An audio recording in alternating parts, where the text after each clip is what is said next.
Have you guys done podcasts before? I've done one. Yeah.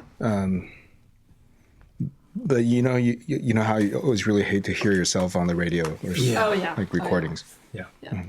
You don't have to listen to it after we're done. I never listen to them. I can't stand my voice. It's very. There must be something human about not wanting to be able to hear your own. I was voice. watching a video about this. What is the verdict? I forgot. I think it's about how the sound resonates in your head versus when you hear it from like That sounds outside of completely yourself. different, but Yeah. Still, though. So it's common for everyone. Like the way you hear yourself versus the way you hear yourself now is different. It's just kind of weird. Yeah. I don't agree with that. I still think some people just have irritating voices, regardless of what all the science. And I really hope I'm not one of them. who's that voice actor guy? Do you think he, the one that you hear everywhere, who has the deep voice, who does all of the announcements for movies this summer? Oh yeah. Right. I wonder if he likes his own voice. Screen Junkie. I'm not sure. No, like the actual guy. Oh yeah. I don't know what his name is, but he's super famous for being anonymous. Wait, are we starting already? Yeah, this is it. Yeah. This is as good as this show gets.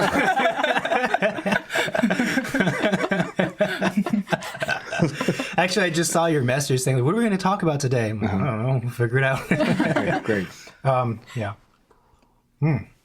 So, you guys have a practice, right? Are you two together in Like, relationship? I mean, together? together. Yeah. You are? Okay.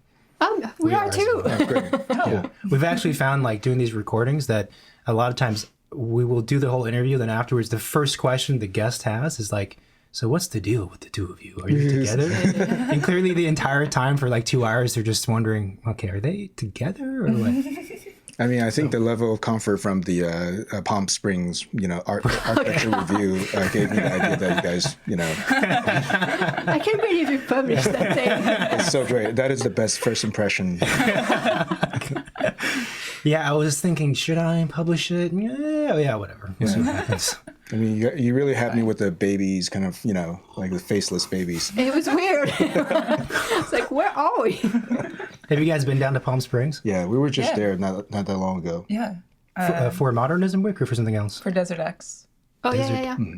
We saw, I think, just one. The second one we wanted to see was the big orange neon rectangle. It was so dusty. Really there was so much wind. We parked the car and tried to walk toward the installation. And the wind was blowing so strongly that we're like, wait a minute, we might be able to get there. We might not be able to walk back to the car with the wind facing us. So we decided not to see it, but it was pretty cool.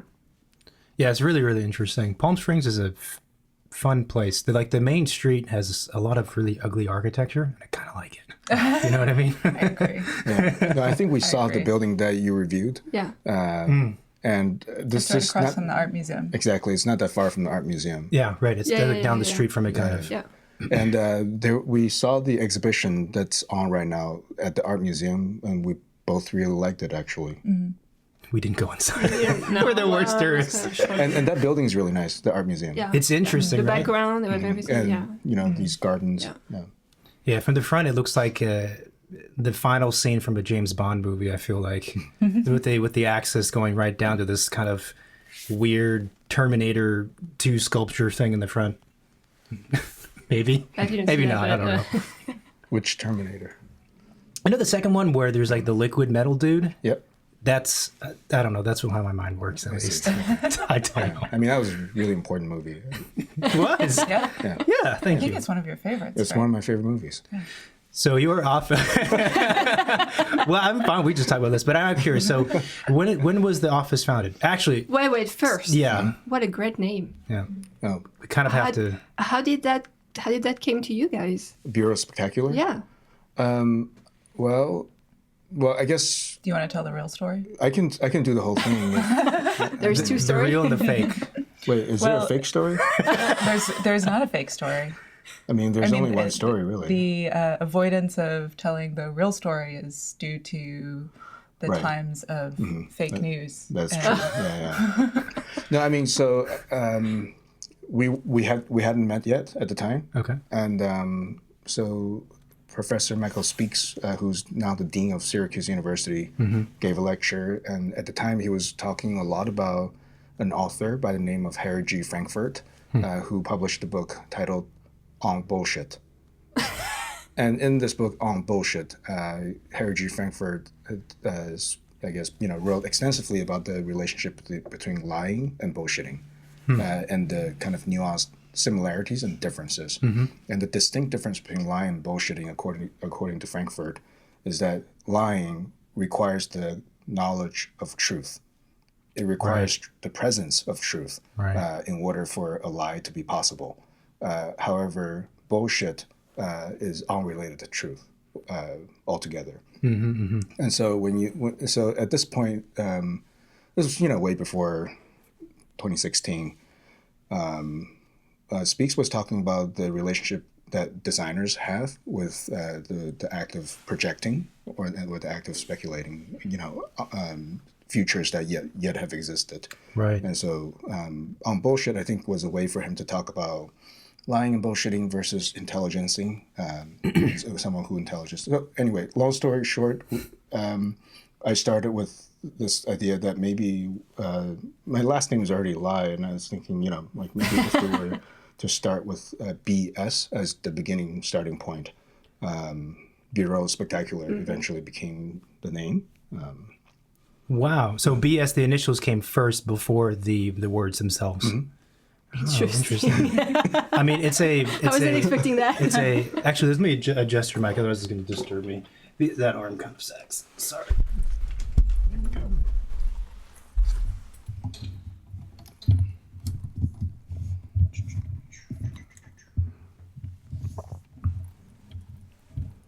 Now it should hold in theory. Okay. There we go. Is it better? It's better, I think, right? Yep. All right, cool. All right. Well, the name of the office is, I always want to say spectacular, but it feels like I shouldn't say it. It's amazing because we're starting our own office and trying to figure out what we should be called, which we're in the process of. It's like, damn it, that one's already taken. It's really good. And you think about it like, okay, well, maybe something's wrong with it, so I can not like it. Nope, it's just really good. That's funny though. I didn't know about the BS and the lie. That's great. It's very funny. Yeah, and I think, but then after 2016, we both have had different kind of, let's say, responses to where different levels of discomfort with BS. Right. Let's face it. Yeah. Right. I mean, so for example, a good friend of mine, Urtzi Grau, who is one of the partners at Fake Industries. That's the name of their office, by the way, Fake Industries. Gotcha. Okay. Really brilliant people. Urtzi and Christina, we both know the both of them. And at one point I was taking a walk with Urtzi and we talked about this a little bit. And, what do you do when the times change? Yeah. And so when did you guys meet? I guess is the first or the more important story. I would say 2012, 10? 10? Yeah. Really? Yeah. Okay. 10? I think. Okay. Or 11, I can't remember. Yeah, something like that.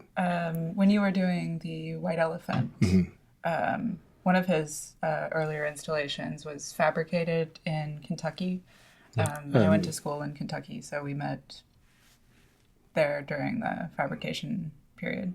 And Michael Speaks was the dean at Kentucky at the time. So it seems like so far he's been playing a central role in this conversation. Where is he right now? He's at Syracuse. He's at Syracuse. But he was in Los Angeles for many years. He taught at SciArc, at UCLA. He's I think, really fascinating character. Yeah, I haven't read his stuff in a while, but I remember it being really... It stays with you and it's interesting, despite me saying I forgot what he wrote. So you guys met in 2010-ish, right? And then when did you join the office? 2013. Yeah, 13. Beginning of 2013. Yeah. And then you left for a while. Yep. Went to Princeton and then came back. Gotcha. And so between 2010 and 2013, you were doing your own work or? I was what was I doing? I went to China for a while. Oh, that's right. I think I read that. You know, I don't know, like maybe like a weird version of Eat, Pray, Love or something like that. I don't know. What were you doing in China? I went to work for an architecture office. It was the economy was still bad after the 2008 crash, so it was kind of difficult, given my level of experience and education, to find a job in the U.S. So went there. It was weird. It was really fun. Had you been to China before? Nope. Wow. I'd never been to Asia before. Wow, that's a big move. And you had a job lined up, or you just say... Nope, I just went. You just went to China? Yeah. What? Why China? That's a pretty exotic place to go to. I had a couple of like former classmates who were there, so it wasn't that peculiar. There's kind of a good number of expats who were relocating there after graduating to kind of find something and get some experience. So how is your Chinese? Terrible. I think it's all food oriented. That's all you need to know. Food and bathroom, like what else is there to really need? I don't think I learned bathroom, actually. Oh, really? Because food is very important. And you were there for 3 years, you were saying? No. Just like 1 year. 1 year, Yeah. right. There's a few other things. But... And you were in what city primarily?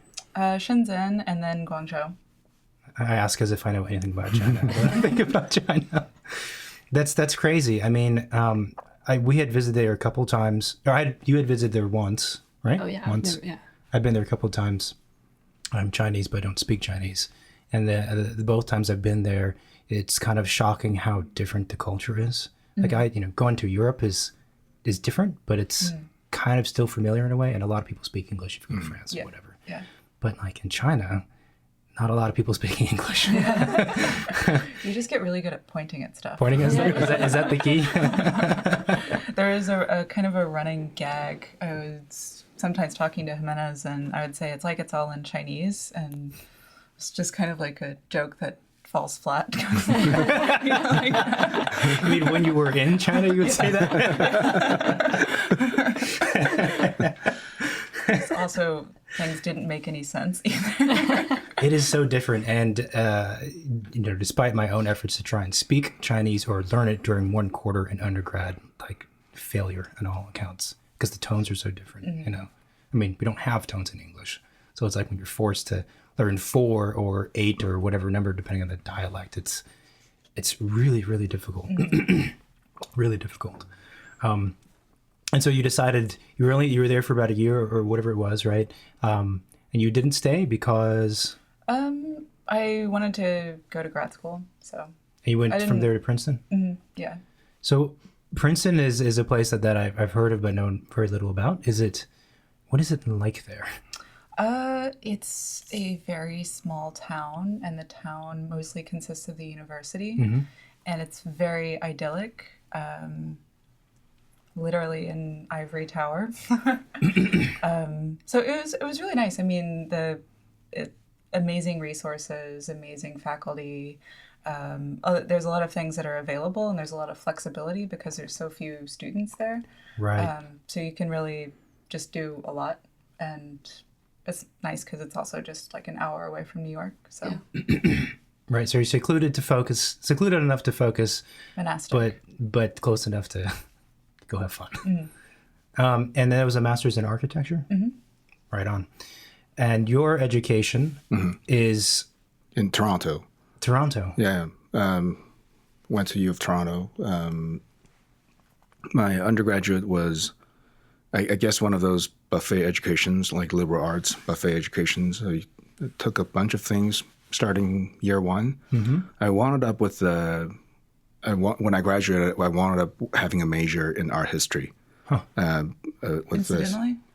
No, I mean, I grew a keen interest in it, but I also, art history, also alongside it with a specialist in architectural studies.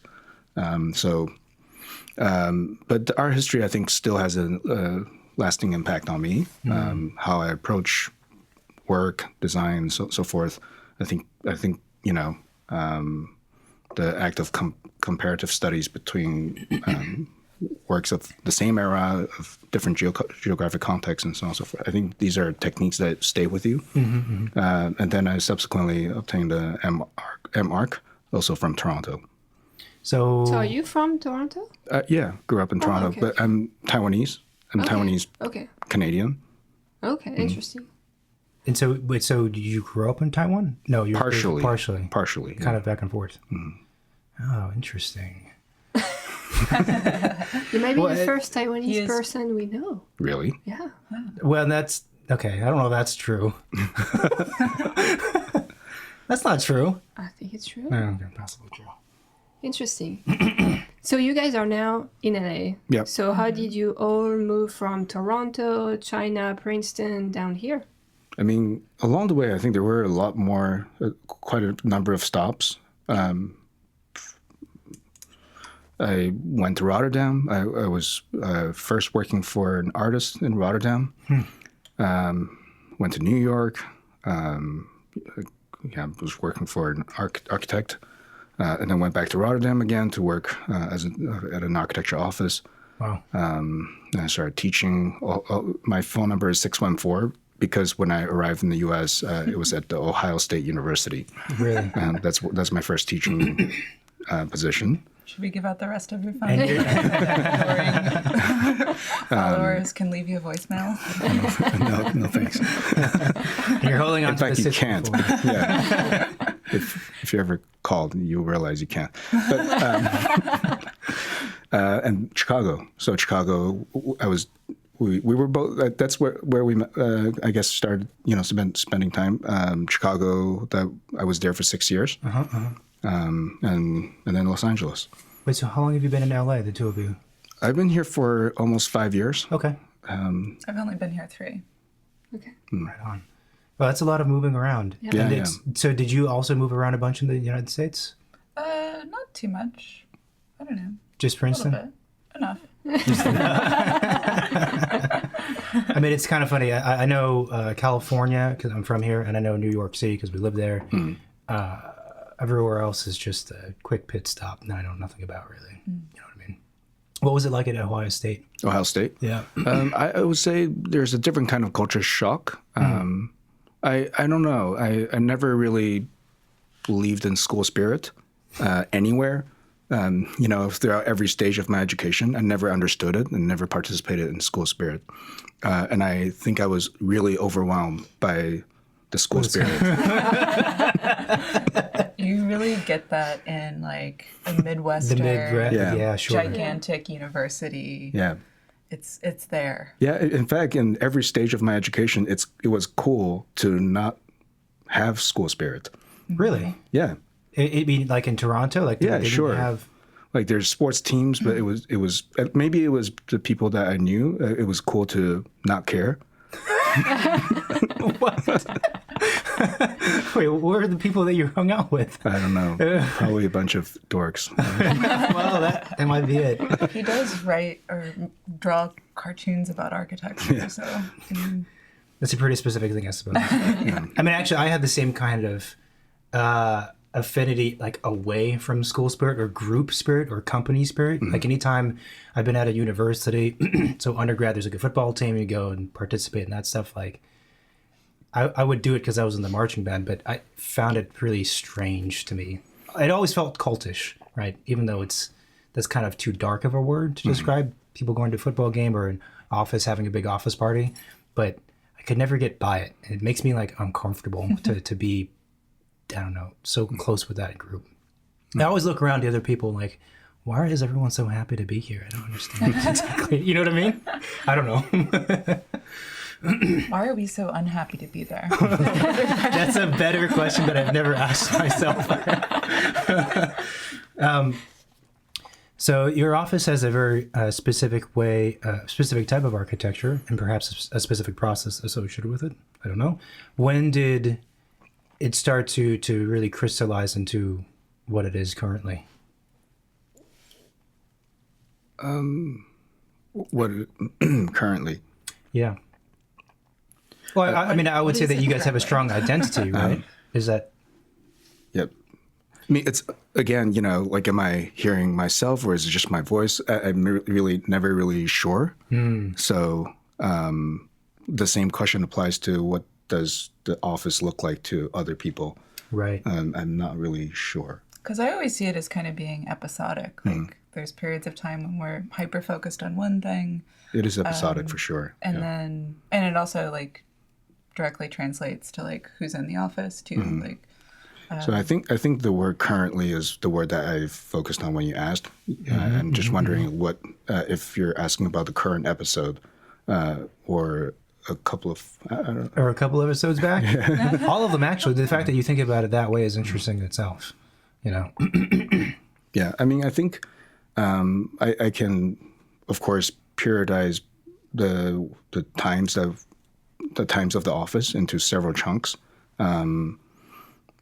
And I think where things started taking off in terms of, certain sets of recognition, maybe around 2012, when you asked me when did it start, I think 12 was a really important year. In that, the book got published, Citizens of No Place got published that year with the support by Grant Foundation. And, White Elephant was collected by MoMA that year also. And after that year, I think... You won the Young Architects? I won the Young Architect from the League Prize, the Architectural League that year. All in one year? That was that year. Yeah. So, yeah, that was... But... peaks and valleys. Because of that year, though, we were able to engage in other activities due to that year. I think the Taiwan Pavilion at the Venice Biennale, I think, was related to the momentum of that year. Right. And I even think Treatise, the publication exhibition series, was related to that year as well. In that, there's now a track record of, let's say, at least a display of interest in subcultures, such as the publication of comic books, and allowed us a platform to re-ask the status of publications in architecture. So at the time, we were once again supported by the Grant Foundation to work on Treatise, the publication series. Oh, wow. So I think 12 would be the year where a bunch of episodes began. But before that, I think it was just a lot of sitting inside of a warehouse, drawing, working. And that period, I think, went on for maybe 4 years. Wow. So during that time, were you working full-time at an office, or? I was teaching. Or you teaching? And that's how you supported and paid for food and stuff like that? Sure, yeah. Right. So I was curious, though, I guess, going even further back, the kind of cartoon drawings and starting with that initial episode, right? When did that stuff start to come to the surface in the architecture practice that you were doing? I mean, did you always like drawing cartoons? Yeah. I mean, it started in grad school, right? Yeah, it started in grad school for me. As like part of a project? I had Michael Meredith. So I had Michael Meredith as a professor back in 2002. He was a really young professor at the time. So I think in a state of panic, I wasn't really sure what to do, and he saw that I was doodling some ideas on paper. And at that point, he encouraged me to just do that, just go finish the project with that. Really? And I did. It was this kind of full boards of cartoon drawings, which included plans and sections. Right. And so all the requirements that you needed to check off, I kind of incorporated them into the boards and told the story about being in a library, what's it like being in a library in the suburbs at the beginning of the 21st century. So that was then. But way before that, I always read a lot of comics growing up, and I always drew a lot of comics growing up. What kind of comics? Manga. Oh, really? Okay. Yeah. I mean, I'd say I like comics, but compared to people who actually read comics or know it, I'm like even less than a novice kind of thing. I would say I like watching Marvel movies, and I like Iron Man, but that's kind of like the extent of my love with comics. So don't, That's my revenge for the video you posted on Instagram. Right. Here you go. Oh, interesting. But I think I don't know if are you French? I am, yeah. I mean, I know that Tintin's Belgian, but Tintin? yeah, Tintin was yeah. probably really big all over that part of Europe. It was pretty good. Yeah, it was pretty big at the even in my generation. Yeah. And I mean, Tintin was also really big, and so I think it was really interesting when I was a kid, kind of witnessing the similarities and differences in a Japan-centric comic book culture versus a Belgic-centric comic book culture and the American comic book culture. These are three very distinct cultures of comic books. And I think I would say my gravitation is closest to the Japanese one. And I just read a lot of Japanese comics when I was growing up. And then, so in your process of working for an architecture project, you just naturally would just sketch and draw stuff because that's like what you did. Yeah. And I think, we in the Midwest at the time, towards the end of the first decade of the 21st century, I think, Bob Somol and Jeff Kipnis, they were, the both of them, and also John McMurrow, the three of them were really interested in the status of cartoon and architecture, especially Bob Somol, who also lived and worked here in Los Angeles for many years. And I was very fortunate to have met him during my time at Ohio State, and he brought me to Chicago, where he had recently become a director of the school at University of Illinois at Chicago. And so I worked there for many years, 6 years, like I mentioned. And during those 6 years, I think the translation of what is architecture in cartoon and what is cartoon and architecture, is there such a thing as a cartoonish architecture? I think it was during those years that I had the time and space to work on it. Right. And I think for some people, looking at some of the work you've done in the past and in a purely superficial way would say that the architecture itself looks cartoonish, right? Some would say.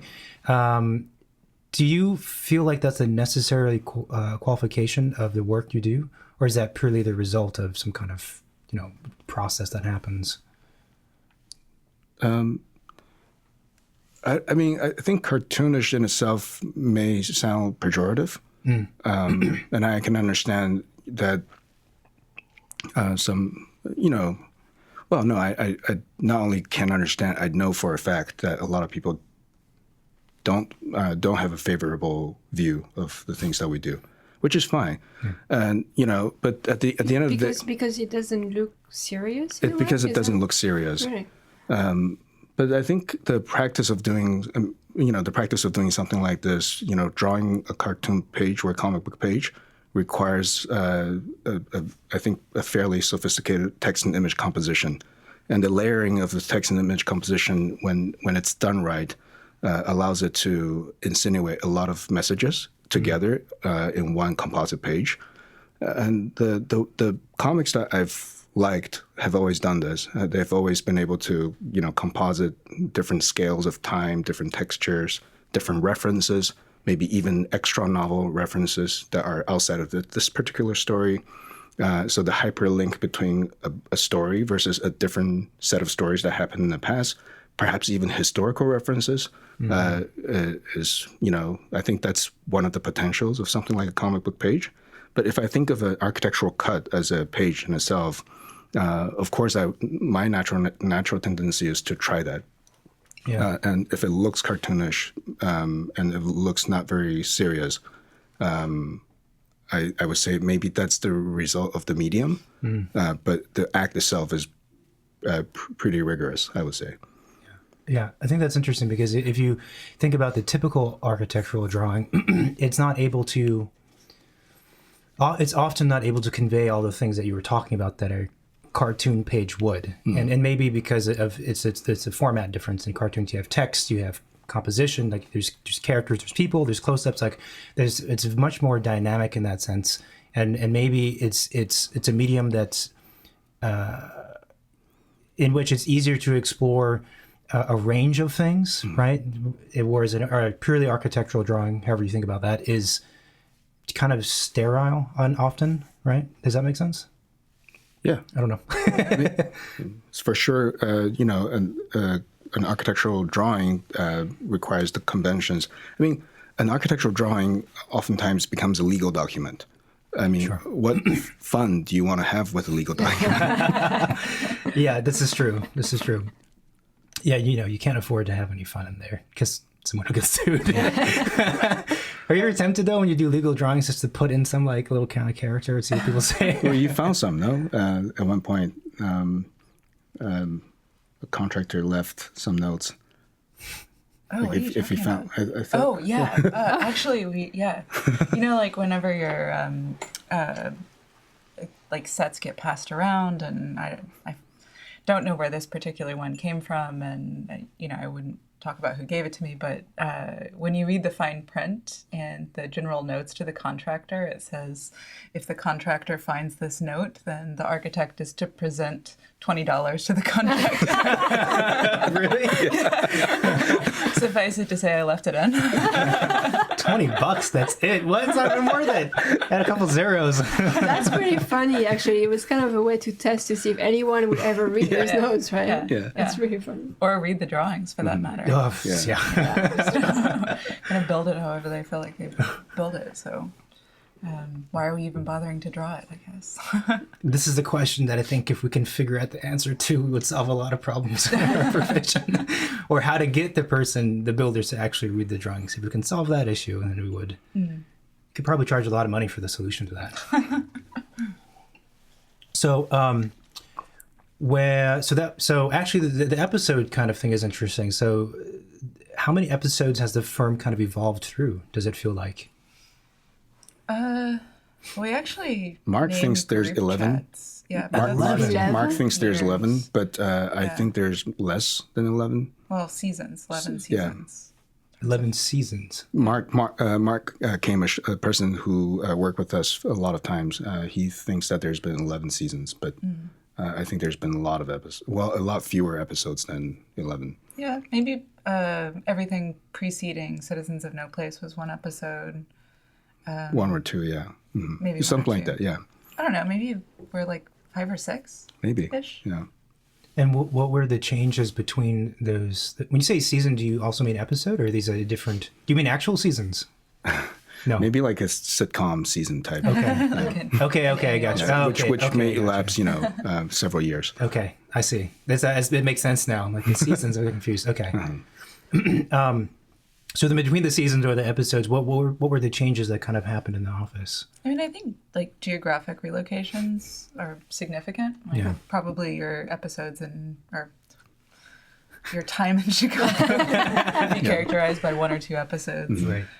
Certainly moving to Los Angeles, it's totally geographically and culturally different, and just a really interesting city. So certain interests, I think, are played out based off of location, influences, I suppose. So in what way was LA a culture shock or radically different? We've been doing stuff on ADUs recently. I don't know, like trying to. I mean, I guess like since 2016, we've been trying to really focus on building the practice to be more oriented on getting things built. So naturally, we've just kind of like looked for opportunities where we can design buildings. Is that and why did you feel that way? Because we're architects. I mean, I'm asking because it seems like a lot of your earlier work was more kind of creative, artistic oriented, right? But you feel like now you have to have that need, and you are talking about the cartoonish aspect and the fact that people might not take you seriously. Do you think it's maybe to show people that you could be serious, but also have that kind of facets? Or is it more because you're just more interested in actually building stuff? I mean, I think maybe there's been a lot of time that we've kind of spent working on some of these ideas at more of an exhibition or installation scale, and it's always been a desire to see what that's like as a building. Yeah. I mean, what's interesting is that, the Coachella project, Tower of 12 Stories, it was built in 2016. This thing is 52 feet tall, which is like 15, 16 meters. That's several stories, right? If it were a building. And in talking with colleagues and friends over different contexts, let's say if I'm speaking with a European or an American or even another Asian person from Asia, the degrees to which people regard that as a building is different. In that, well, if it's that big at an architectural scale, that's congrats, you guys built a building. But in some cases, that's also not considered. I mean, it's obviously legally not considered a building by the standards of, what qualifies Construction. architecture. Right. So, which of the demographics thought it was more of a building, and which ones thought it was less of a building? A few Europeans that I had spoken with over time would say, "Oh, you built a building." Right. They're more accepting. Europeans. I think they have like maybe less policy to deal with than. They have a lot of policies in Europe. Like, Yeah, but I mean, I think like it's a little but bit California easier. is really strict. Yeah, it's very difficult Is to it? build something. I think so. Yeah. Really? Damn it. What are we doing It's here? wrong. I don't know. It's good weather. That's why we're here. So you were mentioning the ADU that's kind of booming over here right now. Is there any other types of projects you guys are trying or interested in getting built? We've been working on a house in Joshua Tree. Oh, very cool. Oh yes, I think I saw something about that. A quite large house, if I'm not mistaken. No, Actually, Okay, no. it just looks large. It just looks large. Okay. Sleight of hand. So how big is the house then in square footage? It's Around 800, I would say. yeah, and it has a cantilevered roof, which makes it around 1,000 if you count the roof. Maybe that's the part that confused me. Yeah, probably. That's pretty sweet though. Sleight of hand. Yeah, that architecture thing. Has it been challenging to, let's say, translate or take some of the ideas that you had in the exhibitions, right, and see those happen in an actual building that has to conform to code and things like that? Well, we did do a retail store. I mean, in fact, we did 3 retail stores. I would say, yeah, a lot of the lessons that we learned from installation making translated to how we now, for example, programmatically, what are there potentials in some of the installations that we have built in the past? And so the answer is yes, of course. I think a lot of the lessons that we learned we can apply to practical projects. I don't think it was difficult though. I mean, drawing it is a little bit difficult because there's like just standards that you have to. It's almost like abide by learning a new BTS. language. Yeah. Yeah. But in terms of like I think we've always thought of the installations and exhibitions as being architectural, and as kind of being buildings, just maybe at a different scale of occupation. Yeah. Yeah, but that makes sense to me. I think it's tough sometimes because you see a lot of practitioners who do good work, we can say. It's like well executed, formally it's nice, visually it's nice, it works and everything. But they maybe don't have the theoretical or conceptual kind of strength or spine to the project. And it's a question of how do you maintain that passion and interest and answer those kind of questions while having to deal with the nitty-gritty of like how houses can be built and conforming to the laws and being in a budget and all these kinds of more quote-unquote mundane things.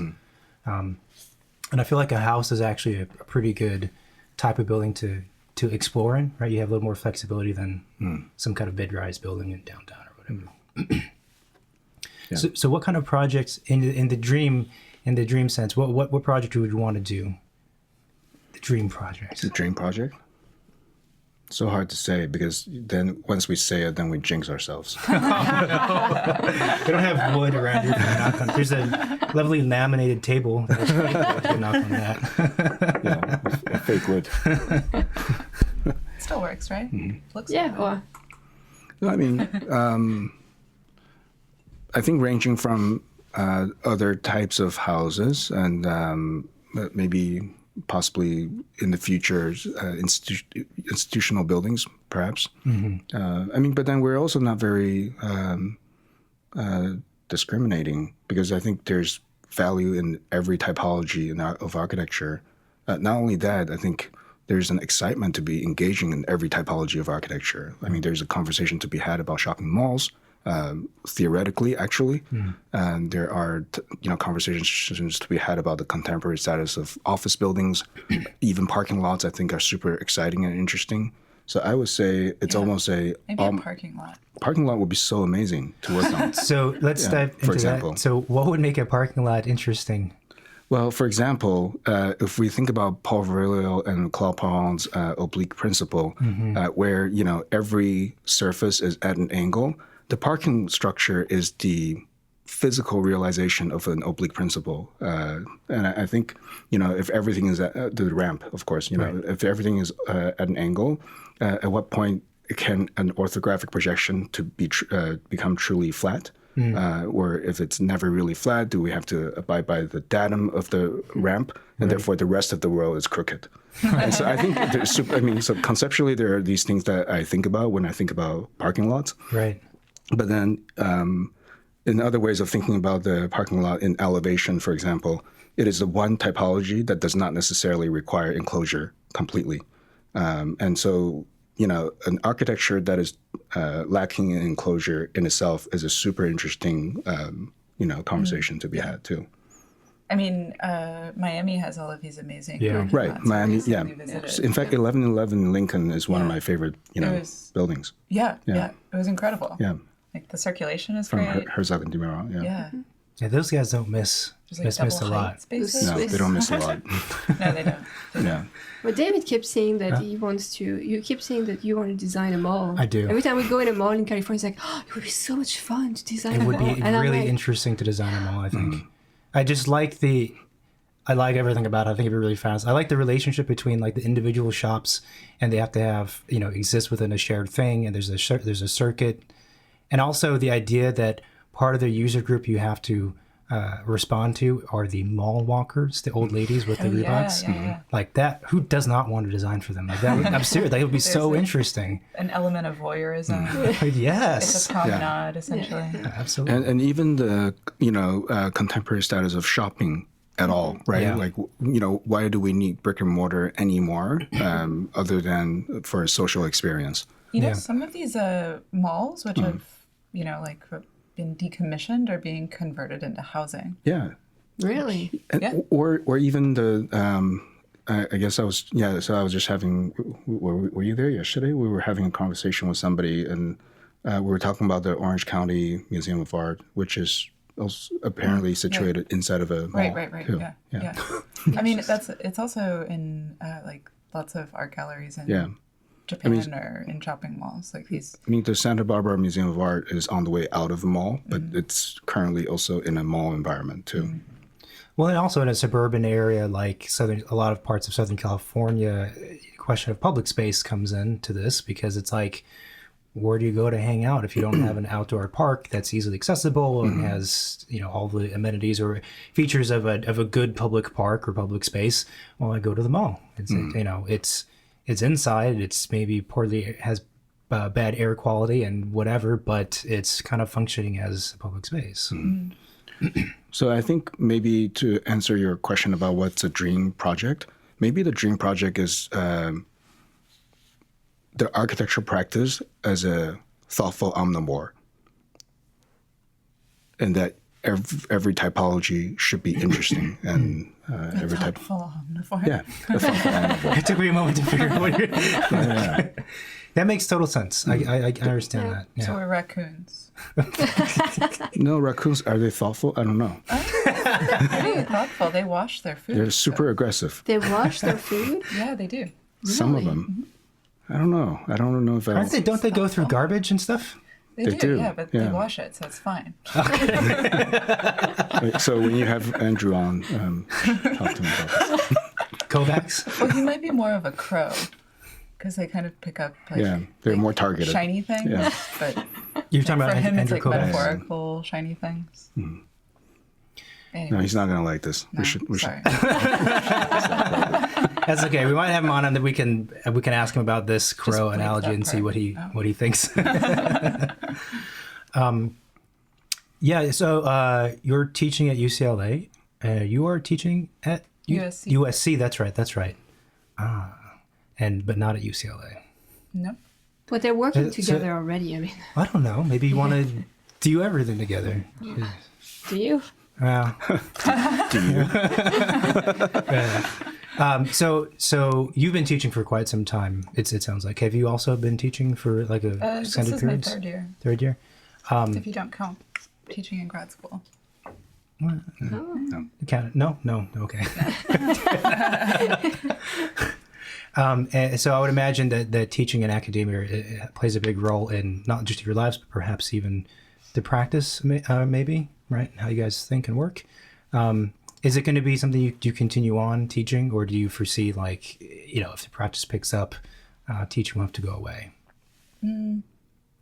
It's a good question because it's a question that may be best answered by looking at the predecessors ahead of us. Some people do that, right? Some people transition out of teaching. Yeah. Some people continue teaching, but whereas teaching would have been a full-time professorship, teaching becomes a visiting professorship. And there are also people who somehow manage to balance really gracefully. I mean, Neil was just here. I think he's one of them. He's somebody who manages this really gracefully. Or, Johnston Mark Lee, that's another example of people who balance it really gracefully. It's hard. Teaching and practicing together is very difficult. And so to answer your question, is this something that would go away eventually? I mean, I hope not, because I really enjoy in the participation of the academic world.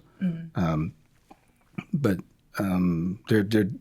there are times where, when I see other people and it looks really busy and I don't know how they do it.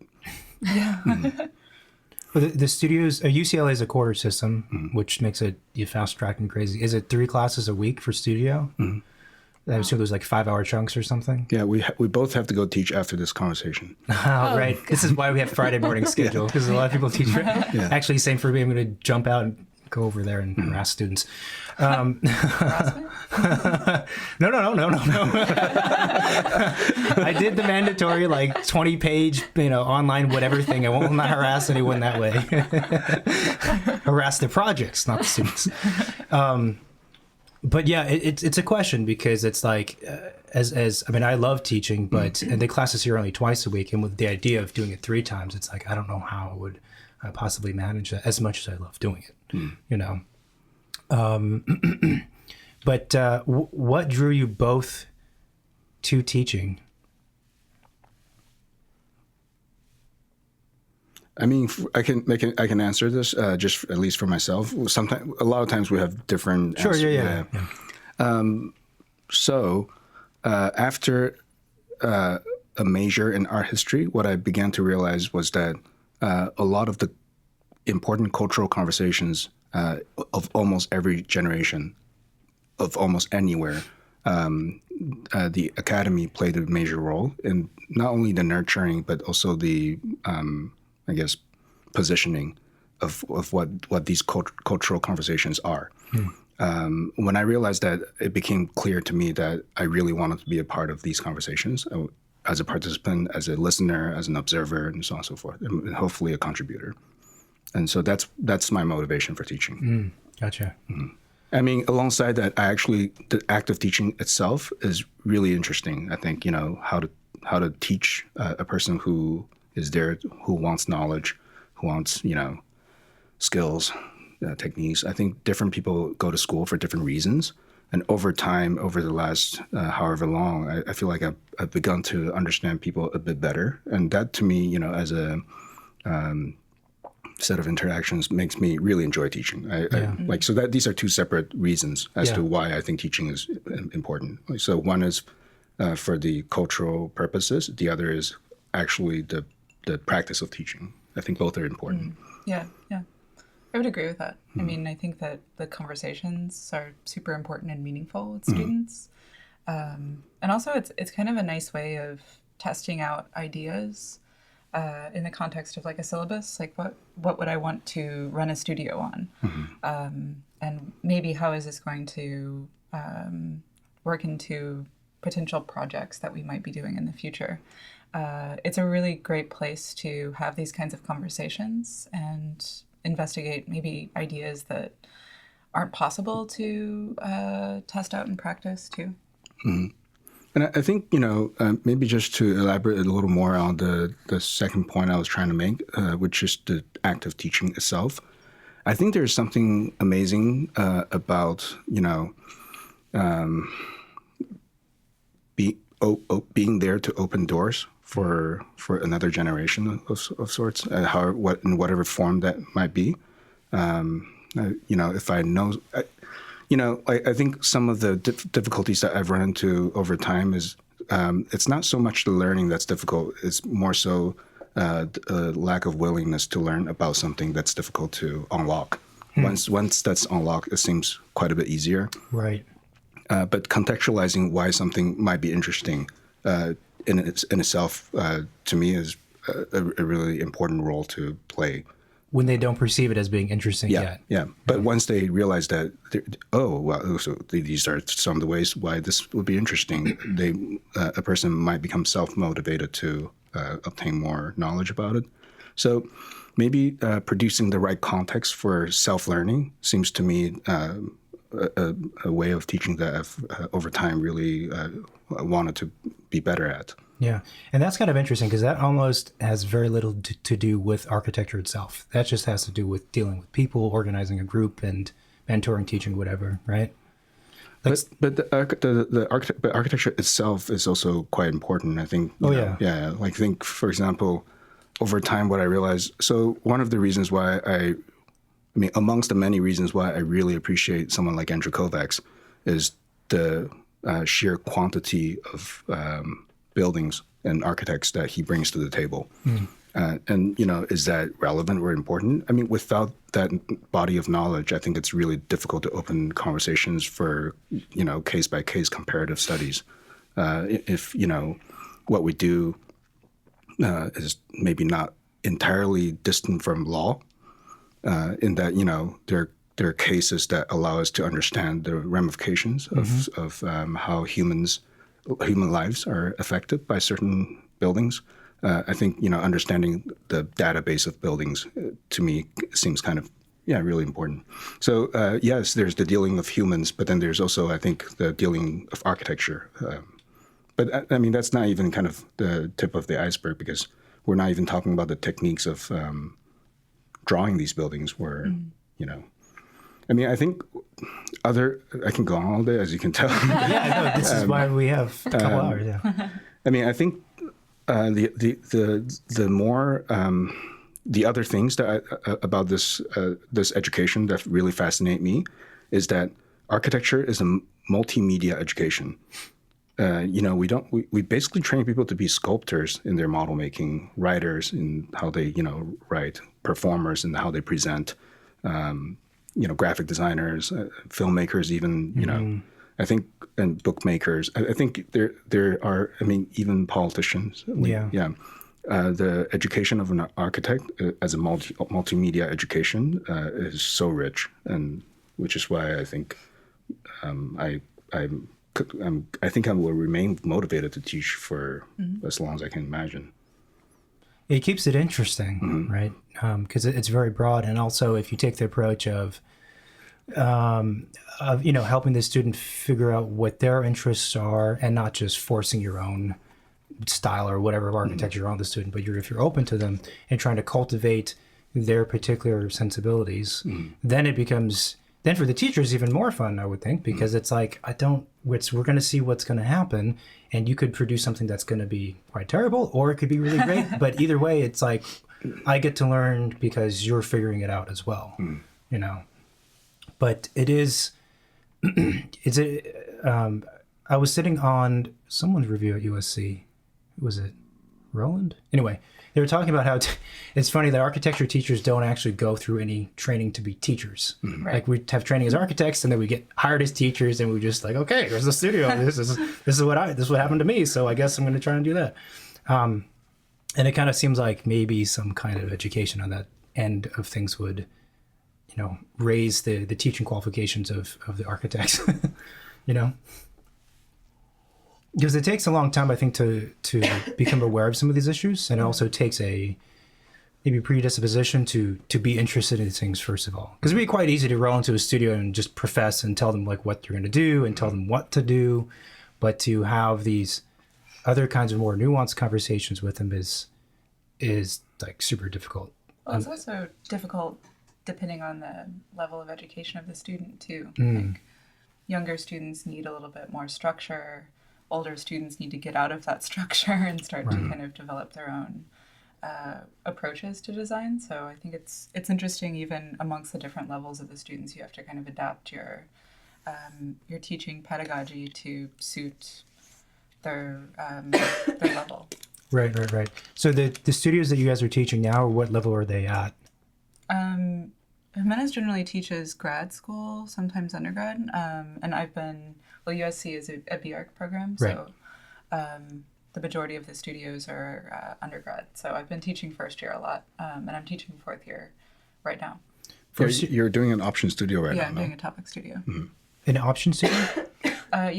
Topic studio. So I wrote the syllabus.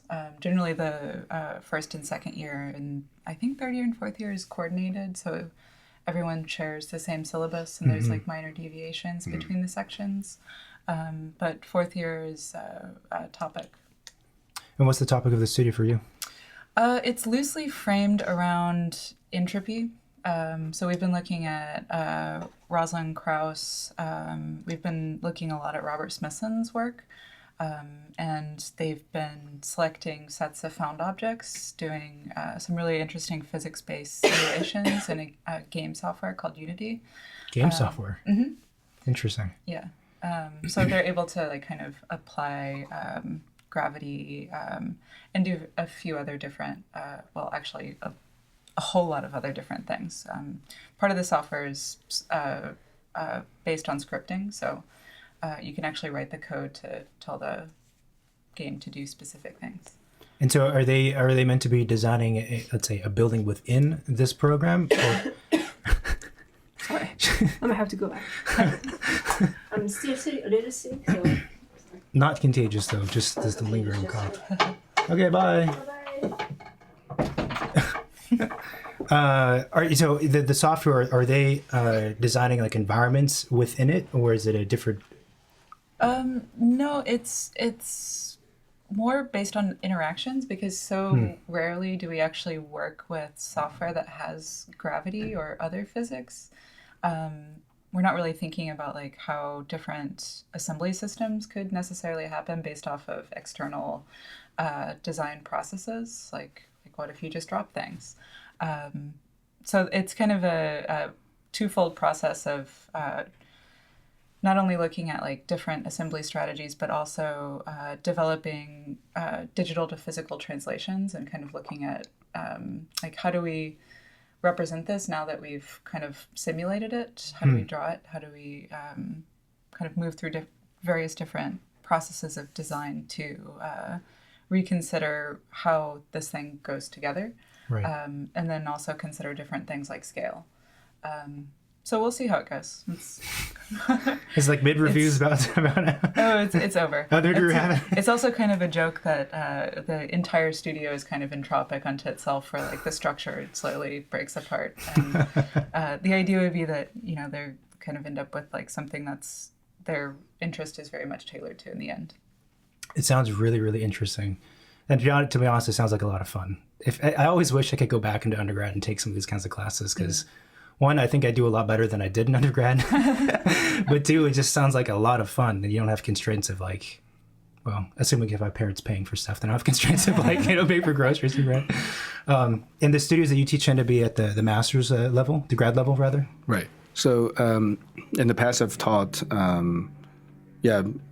core, you know, core studios.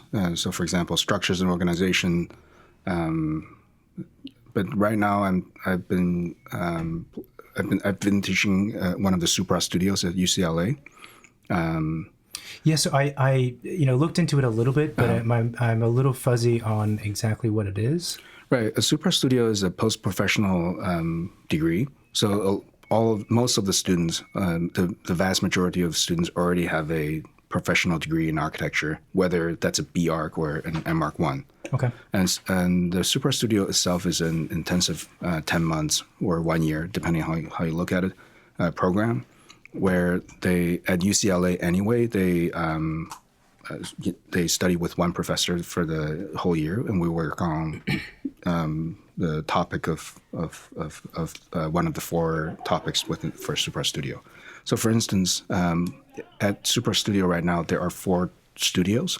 One is titled Mobility, which is taught by Greg Lin. Another is taught by Tom Main, and this one's called Urbanism. The technology studio is taught by Gavanch Ozell, where they're exploring AR, VR environments. And I'm teaching the entertainment studio. Entertainment studio. And so in the entertainment studio, we eventually are looking to make a short film. So what is the content of the short film? We're looking at a Pacific island. We're looking at a Pacific island that is disappearing because of the rise of sea level. And this is a super tiny island nation.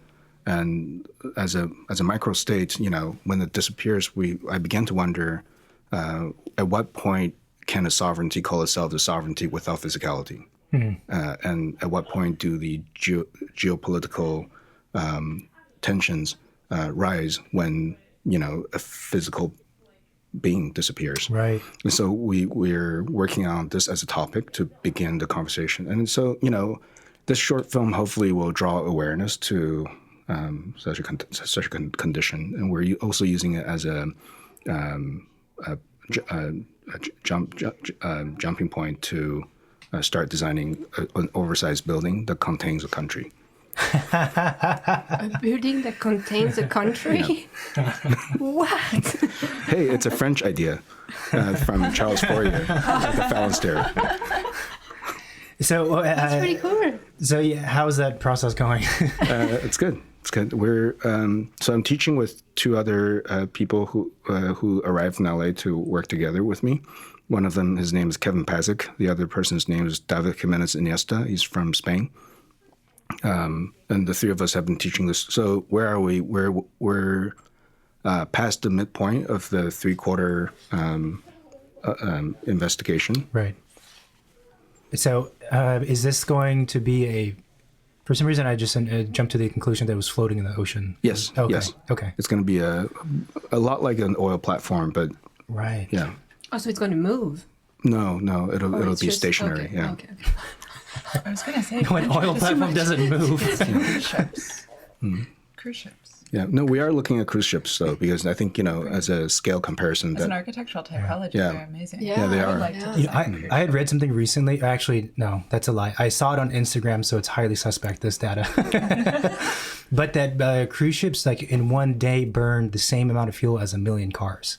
Suspect because it's on Instagram, and also 1 million cars that's a lot of. means That's a lot of means in cars. a day and an hour. I don't know what, but so I don't know. But cruise ships are pretty weird. Have you ever been on a cruise ship? I've never. No. Me neither. It's Have you? Yeah, it's amazing. Yeah, it's trying to convince me. good way or just like a culturally compelling way? In both, you kind of feel like you're on the verge of becoming, the people in Wall-E.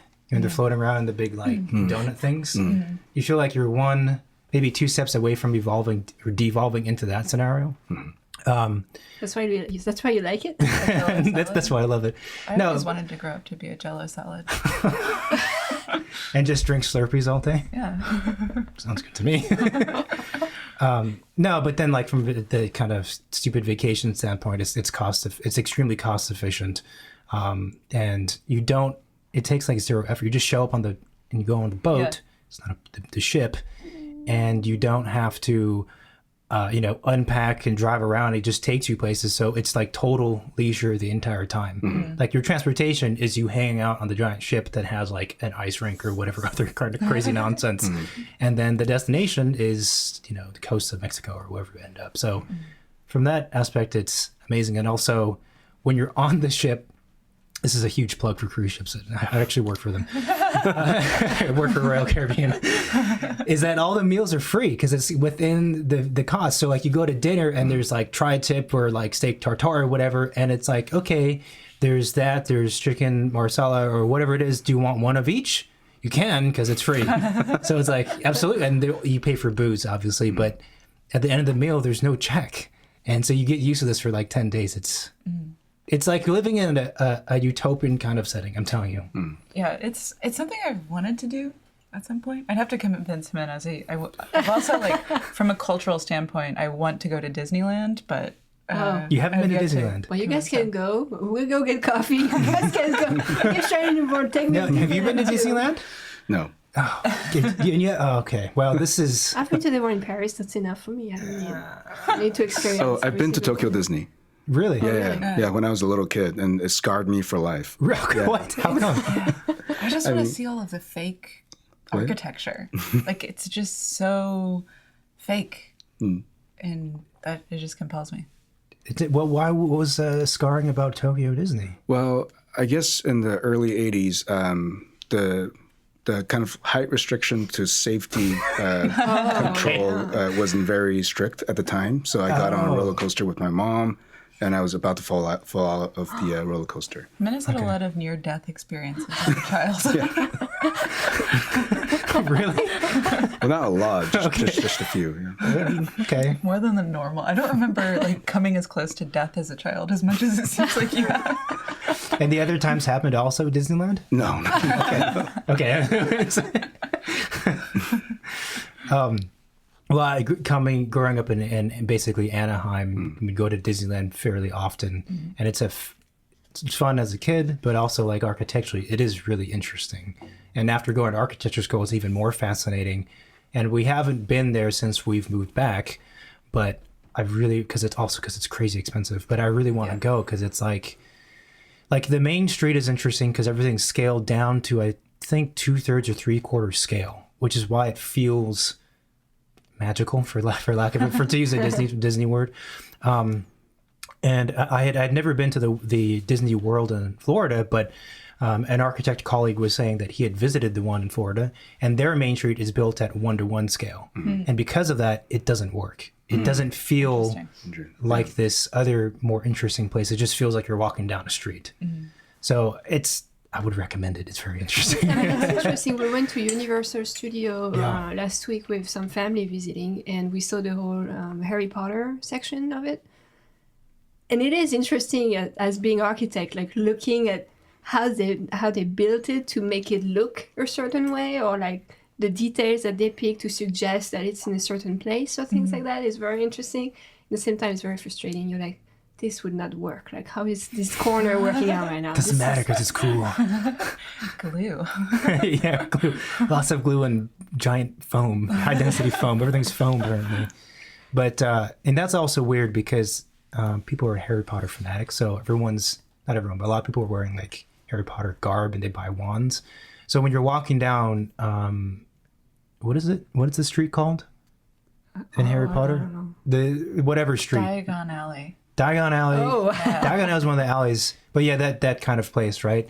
You also see people dressed up like wizards. So it is very surreal. I think that's all right. But once you start seeing them as adults having their wand and trying to do something, you're kind of like, okay, that's like next level.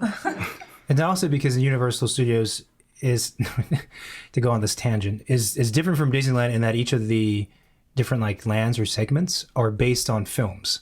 Where Disneyland, you just have, Frontierland. It's not based on a specific film.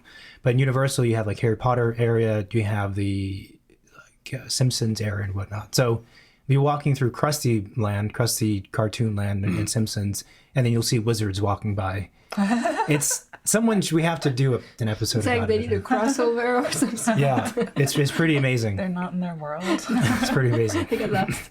It also seems like just culturally interesting to watch, where you have adults who are like performing children's roles, and like in the context of like a university where we're at here, like that would be totally socially unacceptable. Yeah. But in a place like Disneyland, it's totally possible to socially perform differently. Yeah. Yeah, the Disney addicts, or what are they called? Disney heads? Mickey Mouse heads? I don't know. They're pretty severe. I had to work there for a summer, and it was behind the scenes. There's some really intense people. Like the people who work there, who have worked there for 30 years, selling like pins and whatever bullshit. Happy as ever. It's like something's wrong with them, I think. Well, some people go work for Rem Koolhaas for free. So that is a good point. Yes, this is correct. That's true. So actually, just going off of that, the offices that you guys worked at prior to Bureau Spectacular you actually worked for Moss for a bit, right? Meredith. Yeah. And I mean, Hillary was not in Toronto at the time, so I was mostly engaging with Michael Meredith at the time. But yeah. Wait, in Toronto? Yeah. When Michael started teaching, I think his first position was in Michigan, and after that he was teaching in Toronto for a few years. I met him in Toronto.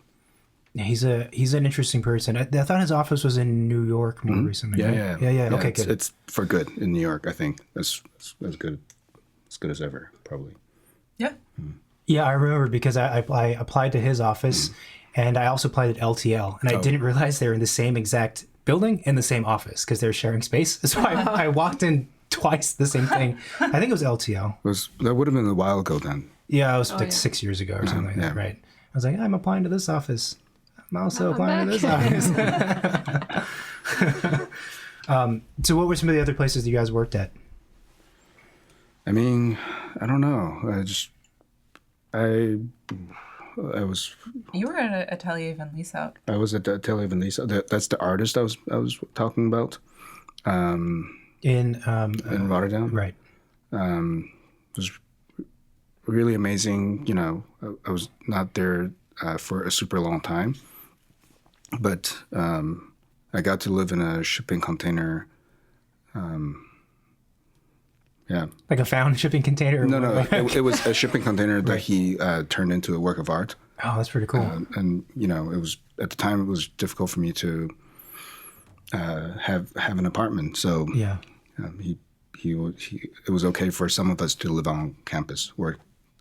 Not camp. Campus is a glorified word for right. For like a compound. Right. Oh, right. That's pretty sweet. And then yourself?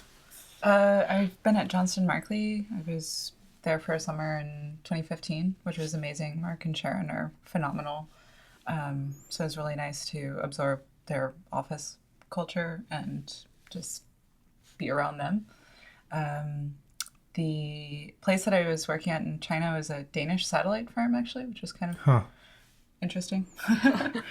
So there was a little bit of that influence there, even though actually no one in the office was Danish. And I did some research for Beatrice Colomina one summer through Princeton. So from these different kind of working experiences, do you have a good sense of how it's influenced, the work you guys are doing on your own? Yeah, I would say in some ways I wished I stayed working a little longer. So for example, I was being from OMA and OMA New York, both of which I spent some time at. OMA New York, which turned into Rex during the time I was there. This would have been 12, 13 years ago.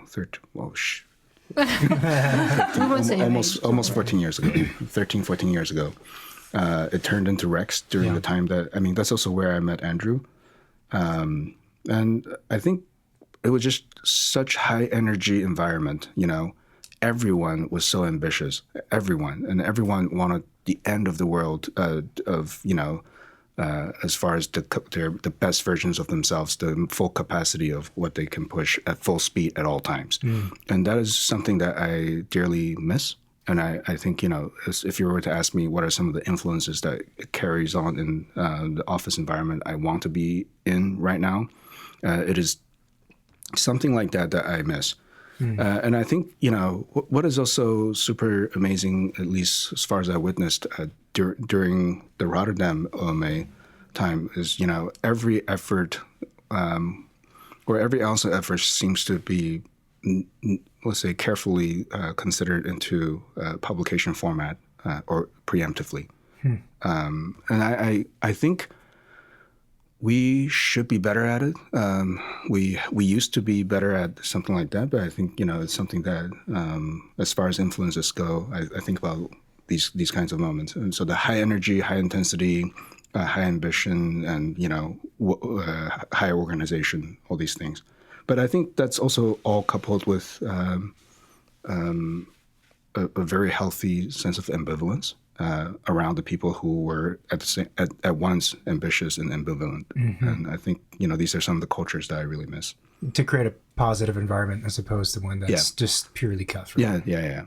I think nobody likes aggressive things. And yet a lot of architects seem to allow themselves to go through that process. For free. For free. And that's always for free, right? You were saying that in that office there was an understanding that the work will be formatted eventually as some kind of publication, right? And whether or not it's going to. Right. But this is was in the back of the mind and seemed to be of almost everyone, yeah. Right.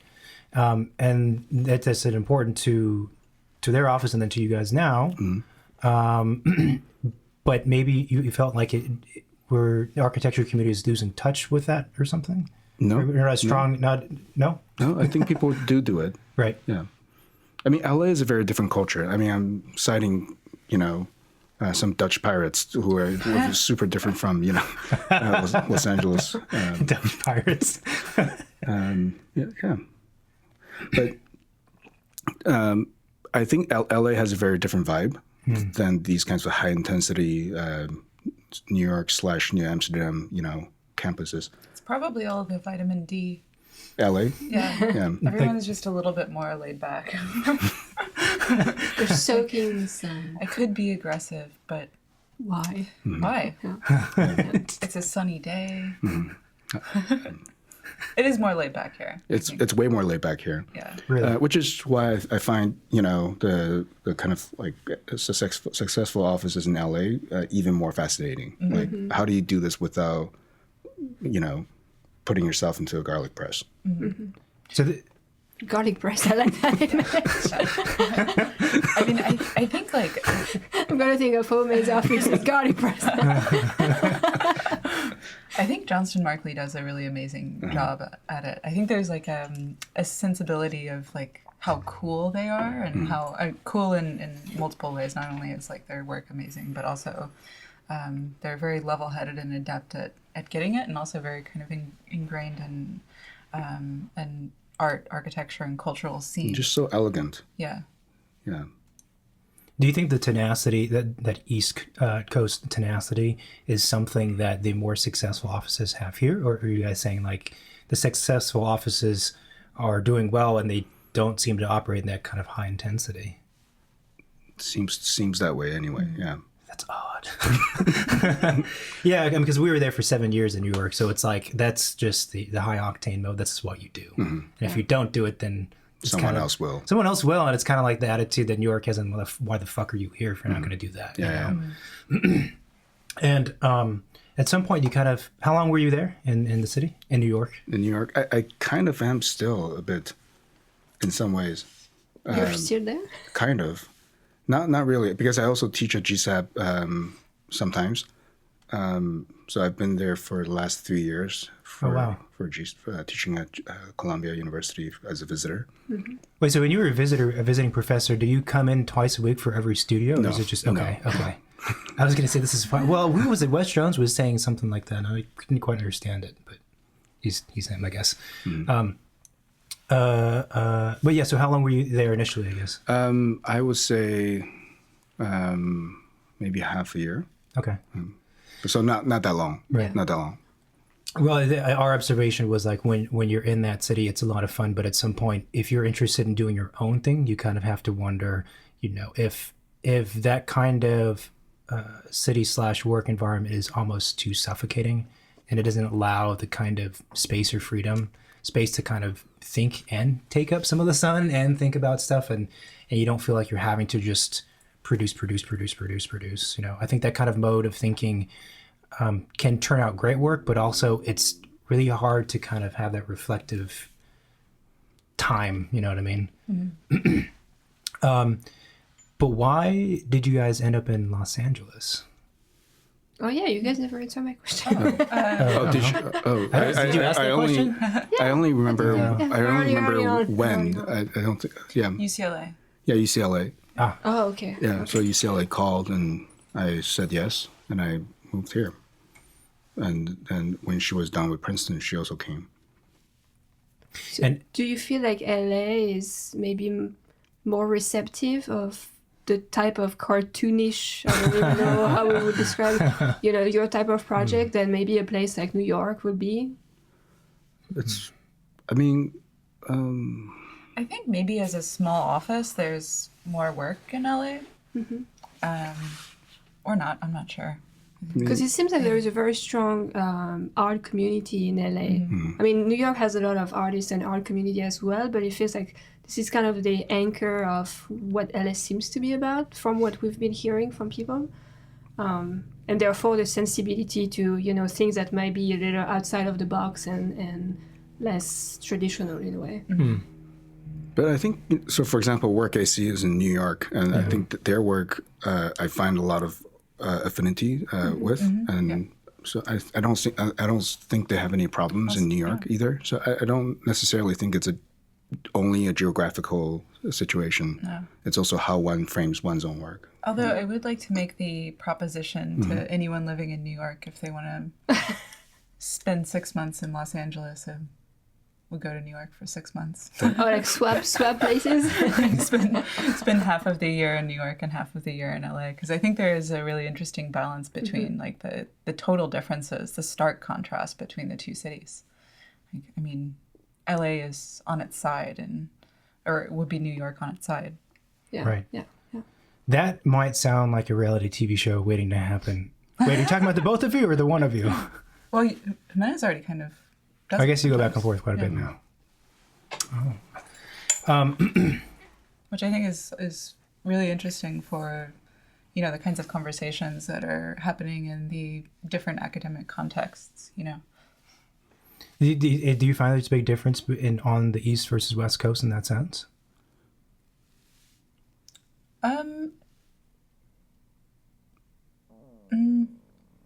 Not sure. Yeah, it's different. I mean, it is definitely different. I mean, I've heard definitely that the West Coast is more laid back, and I've kind of been curious to see, I haven't found out yet because we just got here, if that also applies to, let's say, the work ethic of students.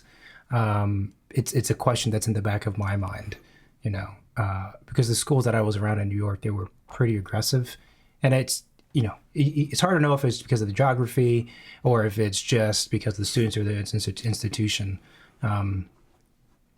But it's something I'd like to figure out.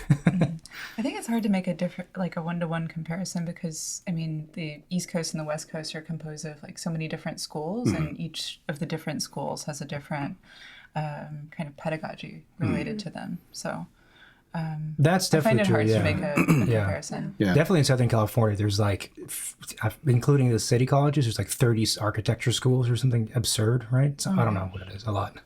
Yeah, I mean, I think so. Even within New York, if you were to compare GSAP and Cooper Union, culturally the two schools are very different, and I think it's hard to say a generalizing East Coast West Coast comparison. For example, I even think UCLA and SCI-Arc are very different. Yeah, it feels like the universities, the major universities in Southern California, each have their own very specific identity as an architecture school, and this gets applied obviously to other schools in New York or where else in the world. Do you have a sense of what UCLA's might be, in comparison to the other ones around it in Southern California?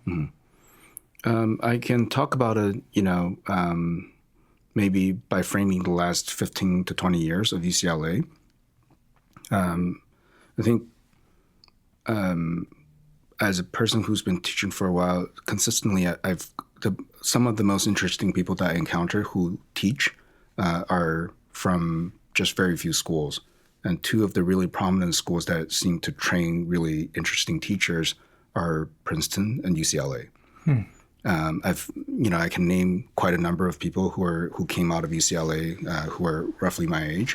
The Ali Abrams, Adam Furies, Andy Holders, Kyle Miller, Christy Belliot, Kelly Bear. I think I can go on. There's a large number of people who came out of UCLA.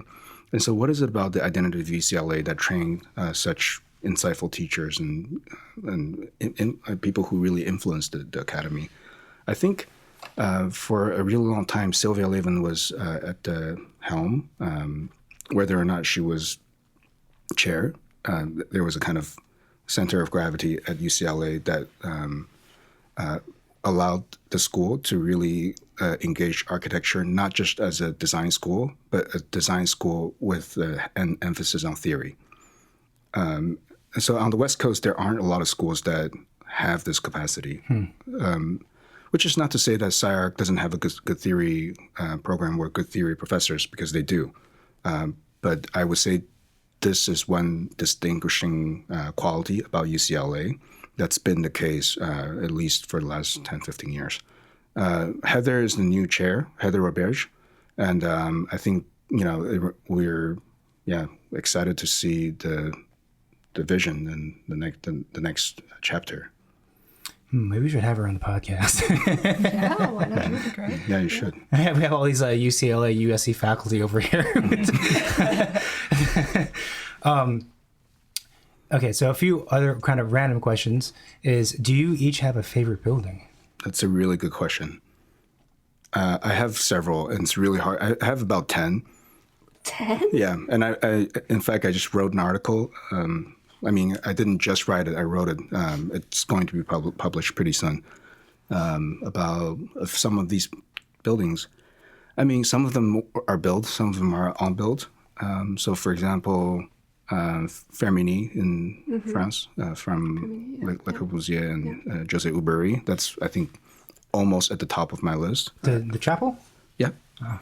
Ronchamp is also obviously one of the buildings that I think about all the time. I could see that, actually. I just remember your Joshua Tree house, and those windows. I was like, oh, that reminds me of Ronchamp. And I was like, I wonder if... Yeah. No, of course. Yeah, I think about some of these buildings all the time. Ronchamp's really interesting. Have you been there in person? Yeah. I assume. But I had been there a couple of times now, and it's like out of the way. It's like the specific thing you're going to. There's nothing else to do there, really. That's right. And the first time I was there was with some friends, right? Road trip, and we were outside of the chapel and inside of it for like maybe 3 hours. And at the end of the 3 hours, it was really clear to me that this was not enough time. Mm-hmm. That we needed another like 5 hours to see, the entirety of the day go by in the sun and everything like that. Because it's a complex building. Mm-hmm. Anyway, yes, one of my favorites. Yeah. Yokohama Terminal is one that I think about all the time. Mm-hmm. Some of the unbuilt projects that I think about all the time may include Agadir by OMA. I think that's, that's another one that, what about you? The Bonaventure Hotel. Oh, wow. Is I really love that building. The top of my list. Oh my God, that's so amazing. I don't think I'm familiar with this one. What is Bonaventure? It's downtown LA. Yeah, the John Portman. We take, sorry. Yeah, we go there a lot. Yeah. Is it like, what kind of building is it? It's, like one of the atrium hotels. Use the cylindrical one that's downtown. I think it's just really fascinating. It's kind of an amazing promenade. So fantastic. Oh, I have to go. It's so amazing. Yeah. Yeah. It's great. Yeah, that's going to have to be on our list of things to see. We know nothing about LA. So we're making this is not true. That's an exaggeration. We know stuff about it, just not maybe not enough at this point. And then what's your favorite drink? Coffee. This is a good one. I've actually been brewing kombucha. Oh, yeah. Yes. We had some on the way over. So that's pretty good too. You have to get it just right though, otherwise it turns vinegary. Yeah. I did it for a bit of time, and I made the mistake because I thought that if you left it longer, that it just became stronger and better, which I guess might be the case, but at some point it tips and it becomes vinegar. So I'm fairly certain for like 6 months I was just drinking vinegar. And my stomach was always hurting. I don't think, it just must be working really well. And it smelled terrible in our apartment. Well, Because we had like 2 big look... jars of kombucha brewing on the kitchen island. And people would come visit like, what is in the jar? Because the culture is pretty It doesn't look... disgusting looking, weird. right? Yeah, it's not... Doesn't look like you should consume it. Yeah. Not at all. And your favorite beverage? Just coffee? I'll just have a water. All right. Sparkling or still? Just totally flat tap from the tap. Is just Tap. Okay, gotcha. with all the microfibers. Perfect. Well, on that note, this was super interesting to talk to you guys about. I don't know, 100 different things that we talked about. But the door is always open, and we'll have to meet up again because we forgot to bring some of the swag. So we'll have to meet up again to get you that stuff. Maybe at the Bonaventure Hotel. Yeah, Yes. Is there a bar there? Mm-hmm. There is a bar. Well, So we can have that's water it. and kombucha. All right. Thanks. Thanks. Thank you. This was really cool. Thanks so much for coming and doing this. Oh, yeah, of course. Fun. But I can speak some Cantonese. Really? Yeah. How is that That's- possible? Well, in the 80s and 90s, there was a kind of, especially after 1984, after Margaret Thatcher kind of failed to secure a deal with Deng Xiaoping, Hong Kong was going to be returned to China, and a lot, like 800,000 Hong Kong people left in the span of about 15 years. And I met a lot Barely of... puts a dent in the population, though. Well, no, because there's 7 million, so that really definitely puts a dent in the population in Hong Kong.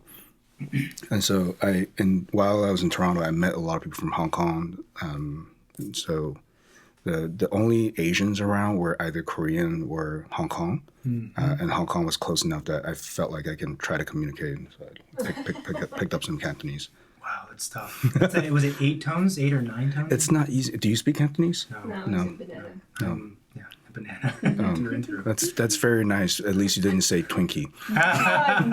Twinkie is even You're hardcore American if you're a Twinkie. I'm not quite a Twinkie. A little more sensitive. more of a natural born than a synthetic. Yeah, some days it's a Twinkie. It varies. But it's like my parents, I'm like 3rd or 4th generation just about. So my dad speaks like even less Chinese than me, which is a joke because I don't speak any Chinese. But yeah, I attempted to learn Mandarin, and my heritage is Cantonese. But it's like it's so difficult. I don't know how you learn it if you weren't raised with it. You took a semester and you failed. And we went to China and you tried to use the few words you knew. Completely failed. People were like, no. Yeah, it was kind of Don't bother. It was kind of embarrassing. All the white kids that were part of the group were better at speaking Mandarin than I was.